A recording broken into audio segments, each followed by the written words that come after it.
Hello à tous, c'est Elena de la boutique Geneva Cakes et on se retrouve aujourd'hui à l'atelier pour parler pâte à sucre. Mais pâte à sucre comment? La pâte à sucre est un outil essentiel dans le cake design pour tout ce qui est gâteau pâte à sucre, bien sûr, gâteau à thème. Il plaît aux foules, mais aussi il fait peur. À notre boutique à Genève, on rencontre souvent des clients qui ont essayé leur premier gâteau pâte à sucre. Et des fois, ça se passe mal. Ils sont exaspérés, ils sont fatigués, ils ne veulent plus jamais y toucher. Et nous, on leur dit, écoutez-moi, je vais vous donner quelques conseils. Et ils retrouvent goût à la pâte à sucre. Pour éviter de faire ces erreurs, pour directement avoir du plaisir à travailler la pâte à sucre, regardez cette vidéo jusqu'au bout. On va vous présenter les erreurs de débutants à ne pas faire. C'est donc pour ça que nous sommes ici à l'atelier aujourd'hui, pour en parler entre nous. Vous avez déjà entendu par vos amis, vos connaissances, vos collègues, des gens qui détestent la pâte à sucre. Pourquoi? Elle transpire, elle est trop molle, elle est trop dure, elle a craqué, elle a bavé, elle a changé de couleur, elle a mauvais goût. Les raisons, les excuses sont nombreuses, mais les solutions, encore plus. Pas de panique, écoutez nos conseils et vous aussi, vous y arriverez. Dans cette vidéo de la pâte à sucre démystifiée, nous allons présenter 5 conseils qui vraiment vont vous aider. En passant, saviez-vous, fun fact, que ce que nous on appelle pâte à sucre s'appelle fondant en anglais. Et c'est pour ça que des fois, les gens utilisent cet anglicisme et viennent à la boutique ou nous demandent par email, est-ce que vous avez du fondant? Et nous, on est obligé de leur dire fondant pâte à sucre ou fondant pâtissier. Le fondant pâtissier, celui qu'on utilise pour décorer les éclairs ou les millefeuilles. En effet, il ne faut pas se tromper, ce n'est pas le même produit et l'utilisation du mot anglais peut prêter à confusion. En français, c'est donc pâte à sucre, mais des fois, on peut aussi entendre des gens peut-être qui parlent d'autres langues, pâte portugaise, pâte américaine. Premier mythe déjà entendu, la pâte à sucre, ce n'est pas bon. La qualité gustative de la pâte à sucre s'est beaucoup améliorée dans ces dernières années. Si votre dernière expérience date, on va dire, d'il y a plus que 5 ans, n'hésitez pas, essayez de nouveau. La pâte à sucre a un goût sucré, légèrement vanillé. Certaines pâtes à sucre, comme la Pascolor, ont un goût citronné. On a aussi une pâte à sucre de chez Funcake qui a un goût de marshmallow. Il y a aussi toujours la possibilité d'ajouter un peu d'arôme sur nos mains en travaillant la pâte à sucre pour lui donner un autre arôme que celui un peu neutre de vanille. Mais n'hésitez pas. Moi, en tout cas, celui que je recommande le plus, c'est le goût marshmallow de chez Funcake qui est vraiment exquis. Surtout sur un gâteau d'enfant, et il ne restera plus rien de la pâte à sucre. Peut-être le gâteau sera encore là, mais la pâte à sucre sera nettoyée. Mythe numéro 2. La pâte à sucre, c'est impossible à colorer. Pour certains, c'est compliqué de colorer la pâte à sucre. Pourquoi? Peut-être le colorant n'était pas adéquat et vous a laissé un mauvais souvenir, une pâte à sucre collante. Il était bon marché, il a fallu mettre 1 litre, votre pâte à sucre était complètement fondue. Il existe des méthodes efficaces. Solution, utilisez un colorant à base de glycérine. Par exemple, les Progel, par exemple, le colorant en gel de Funcake. Malheureusement, je suis obligée de recommander nos produits parce que ce que les gens nous racontent avoir utilisé à la Coop et à la Migros, pour l'instant en tout cas, ne correspond pas à leurs attentes. Lorsque vous colorez la pâte à sucre, vous devrez peut-être dépasser les quantités maximales recommandées, mais n'ayez pas peur étant donné que c'est le poids complet du gâteau qui va compter. Ce qu'il faut faire, c'est qu'une fois que vous avez pétri un peu la pâte à sucre pour la ramollir, vous allez ajouter le colorant et pétrir le temps qu'il faut. Vous prenez votre colorant, vous l'appliquez avec une pointe de couteau, un cure-dent et c'est parti. Il faut mélanger, ça prend du temps.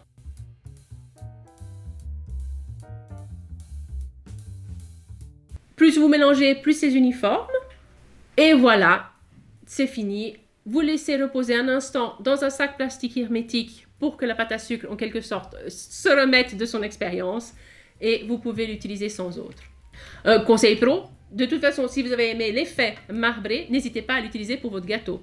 Et surtout, n'oubliez pas que maintenant, la pâte à sucre se vend maintenant dans un choix immense de couleurs. Chez nous, par exemple, on a même 3 ou 4 marques de pâte à sucre pour que vous ayez le plus de nuances possibles disponibles. Si la coloration vous fait peur, vous pouvez toujours acheter la pâte à sucre dans un coloris qui vous convient directement.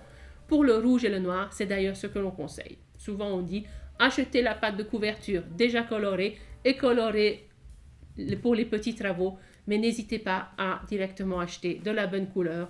C'est souvent le même prix.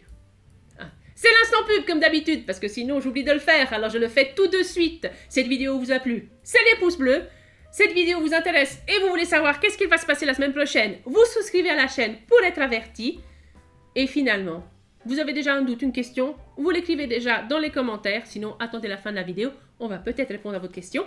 Et en attendant, on retourne à notre pâte à sucre. Problème numéro 3, la pâte à sucre, ça craque toujours. Ce mythe, c'est que la pâte à sucre, il n'y a que les magiciens qui peuvent s'en servir. Elle craquelle, elle est sèche, la texture ne va pas. Pour éviter ça, la solution est simple, hydratation. Comme pour votre peau, la pâte à sucre peut être un peu sèche. Ça peut arriver si le paquet a été un peu ouvert longtemps ou tout simplement si vous avez été un peu trop généreux en l'abaissant sur beaucoup de sucre glace. Qu'est-ce qu'il faut faire? Il faut utiliser la crème hydratante pour la pâte à sucre, le Crisco. Le Crisco, qu'est-ce que c'est? C'est cette graisse qui a été inventée pour remplacer le saindoux aux États-Unis. C'est à base végétale, ça ne bouge pas, c'est neutre et ça vous permet, en ajoutant un peu sur vos mains, en mettant un peu dans la pâte à sucre, de la rendre plus craquante. Excusez-moi, moins craquante. C'est ce que vous vouliez, on est d'accord, hein? On suit bien la vidéo, sinon on va se tromper. Autre chose qui pose problème, c'est la pâte à sucre et les garnitures à base d'eau. Vous avez fait votre meilleur gâteau, vous avez fait votre meilleure garniture, c'est la crème au mascarpone, c'est la chantilly, c'est la crème anglaise et c'est à base d'eau. Quand vous faites un gâteau en pâte à sucre, vous êtes obligé de mettre un fourrage. Vous ne voulez pas juste avoir un cake couvert de pâte à sucre, ça va être sec. Et en plus, il vous faut cette couche sur le gâteau pour que la pâte à sucre adhère. Il faut donc ajouter une ganache, une crème, quelque chose. Mais quoi? Vous avez raison de poser la question.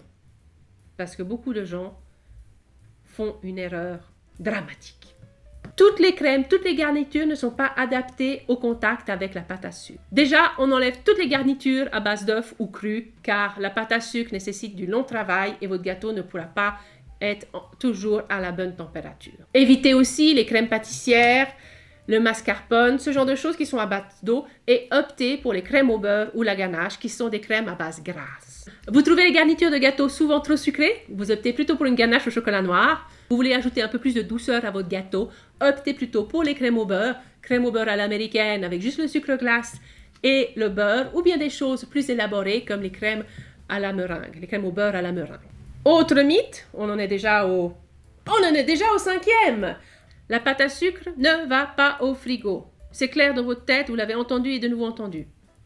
C'est plus ou moins vrai. On s'explique.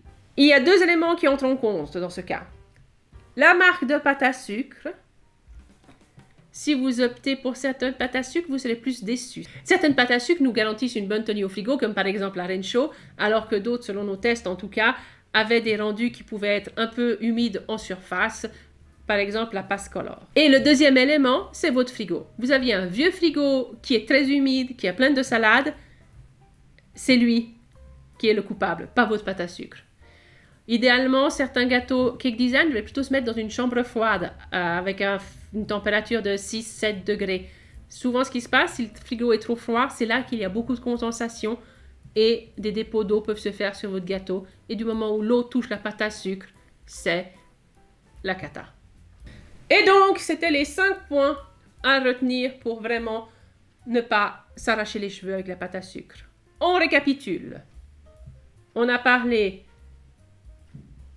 goût, on a parlé couleur avec les colorants, on a parlé texture avec le Crisco quand c'est trop sec, on a parlé préparation du gâteau avec une ganache ou une crème au beurre grasse, et on a parlé conservation et frigo avec l'humidité. Grâce à ces quelques astuces et conseils, j'espère que si vous étiez fâché, vous allez vous réconcilier avec la pâte à sucre. Si vous n'osez pas vous lancer avec tout ce que vous entendiez, vous allez quand même essayer. Et si vous êtes une pro, partagez avec quelqu'un qui en a besoin. Si vous rencontrez d'autres problèmes récurrents, n'hésitez pas à poser les questions dans les commentaires. En résumé, n'oubliez pas, la pâte à sucre peut avoir bon goût, elle peut se colorer facilement, sans craqueler. Sur un gâteau bien préparé d'une crème délicieuse mais à base grasse et conservé adéquatement, on dit souvent au garage, dans un frigo pas trop humide ou à l'endroit le plus frais de votre maison. et déguster avec votre famille ou vos amis. La vidéo du jour s'achève ici. J'espère qu'elle vous a plu.